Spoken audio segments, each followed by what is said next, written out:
وسلامتهن أخيارته هودا نقل حريرته مال كستاد أدون في جبتان والذين سلامات ما أنتوا حين كسرنا هاي مسألاني وحين ما أنت فرصة كل شيء إن أن برنامج كيجي حسها سياسة إجارة أنكو عزوم waxaan diyaarinaynaa barnaamij ku saabsan ololaha doorashada. Waan soo dhaweynaynaa.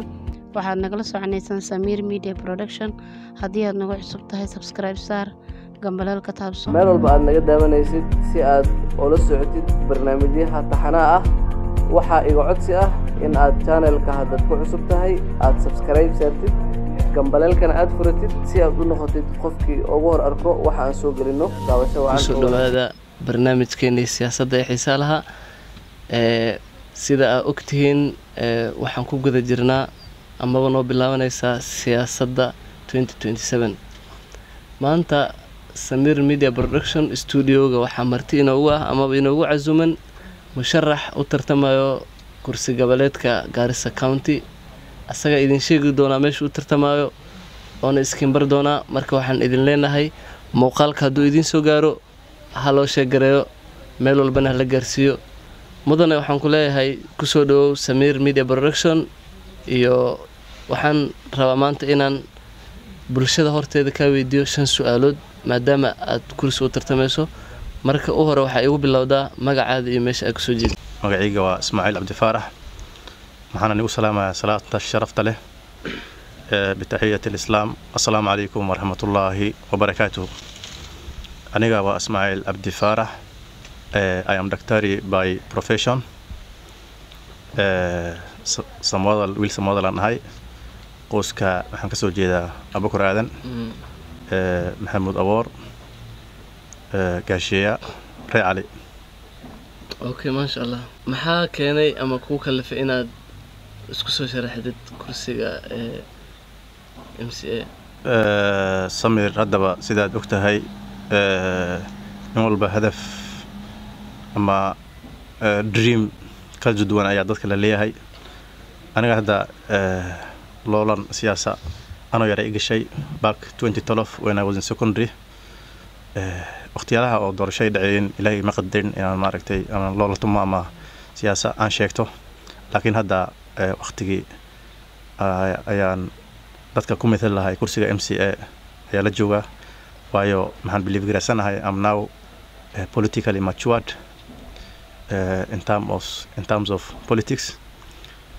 dadkana bulshadana maxay haddaba ay u baahan yihiin ama ay cawanayaan in wax tar leh wax qabad leh nin dhaqankooda baahidooda wax ka bedeli karo maxaan aaminsanahay ninka hadda ugu haboon meeshaas inaan ahay haddaba siyaasadda procedure iyo system ay leedahay aniga qoyskii hoose aan ka dhashay Maxamed Awoor Reer Ali ayaa isoo xushay inaan kursiga aan ku mithalo procedure siyaasadda ay leedahay ama system siyaasadda ay leedahay haway qoyskaada hoose markay ku soo qaadaan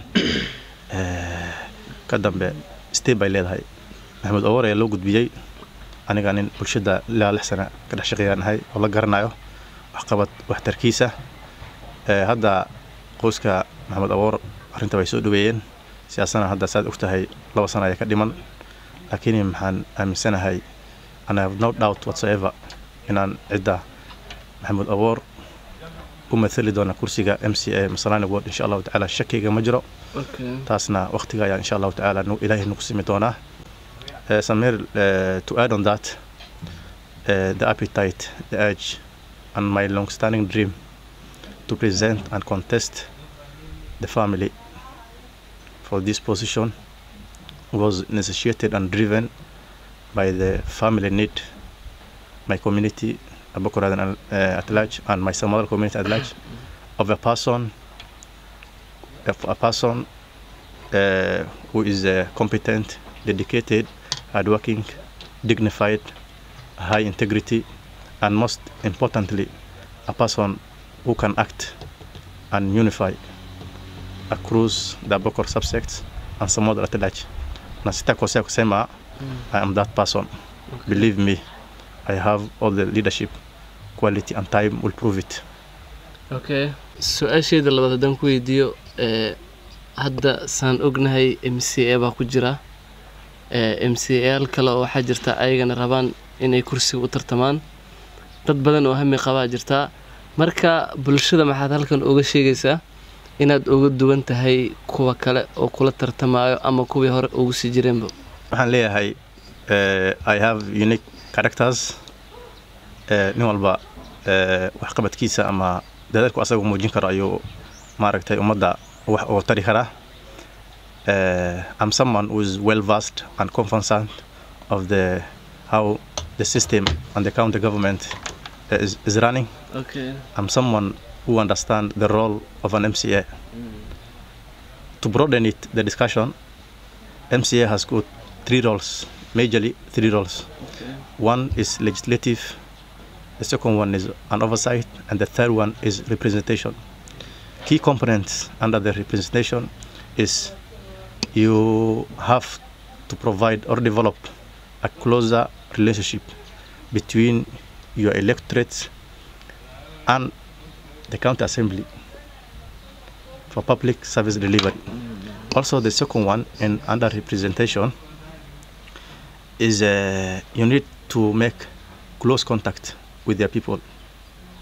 You see, you need to have a close contact with their people so that at least their needs and their demands are well represented at the county assembly. The third one, in line with the demands and the need of your electorate, you need to present their views, their opinions, and their proposals to the county assembly.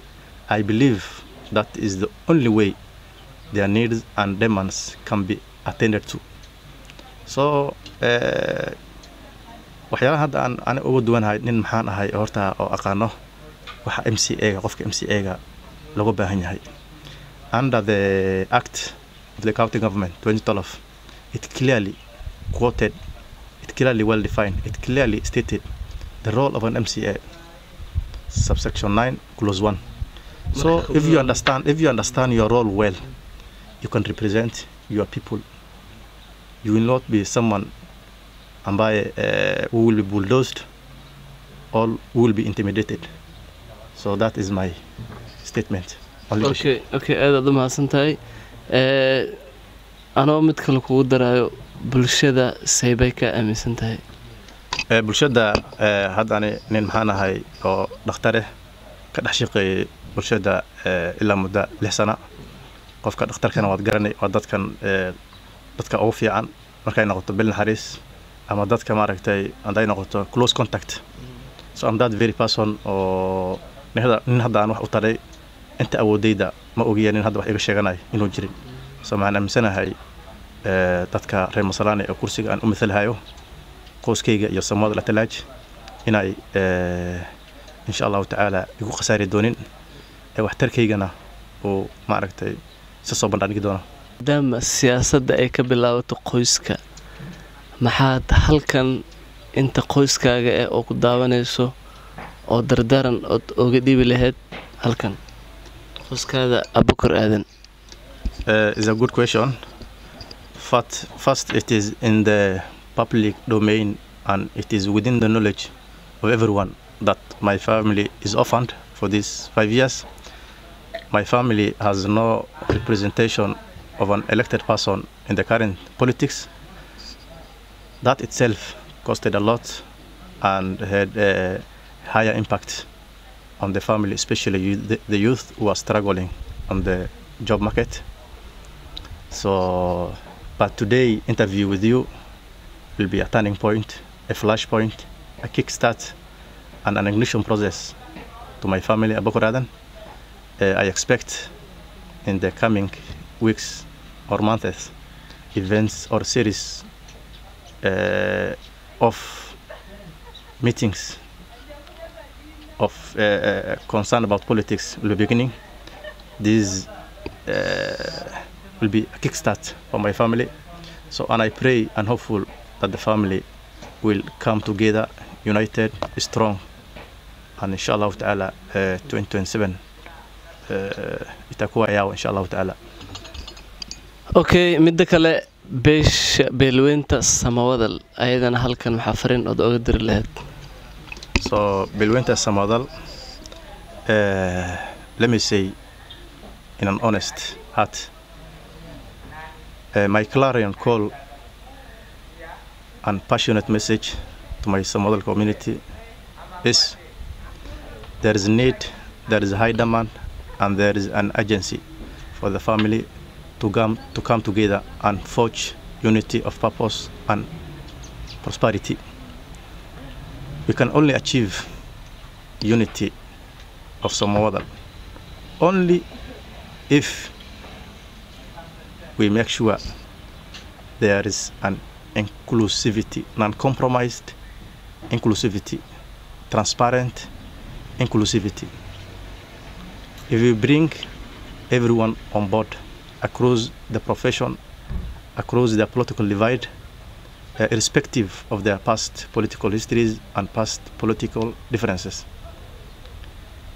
This time round, our unity, we don't want people to gamble with our unity.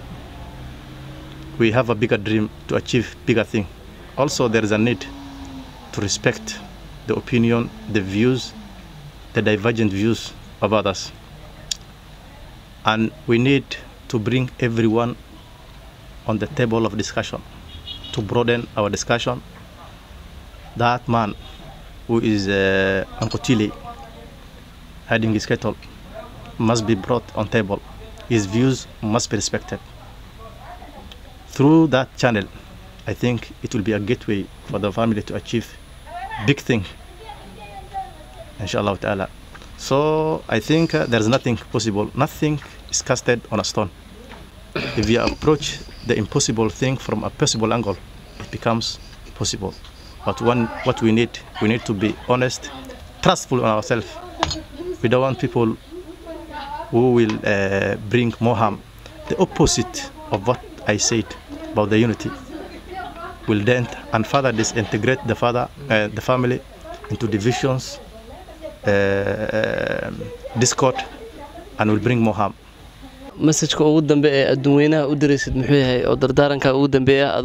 My last message is I call for the unity of the family. It is only through unity that we can all achieve everything. Your strength is my strength, your weakness is my weakness. And I think 2027, inshallah ta'ala, all will go and end well. I also want to appreciate you, Samir Media, for your invitation. In fact, the questions were complex and my breaking. I thank you, and may Allah bless your media. barnaamijkeena maanta intaas ayuu inooga kaanaya siyaasadda.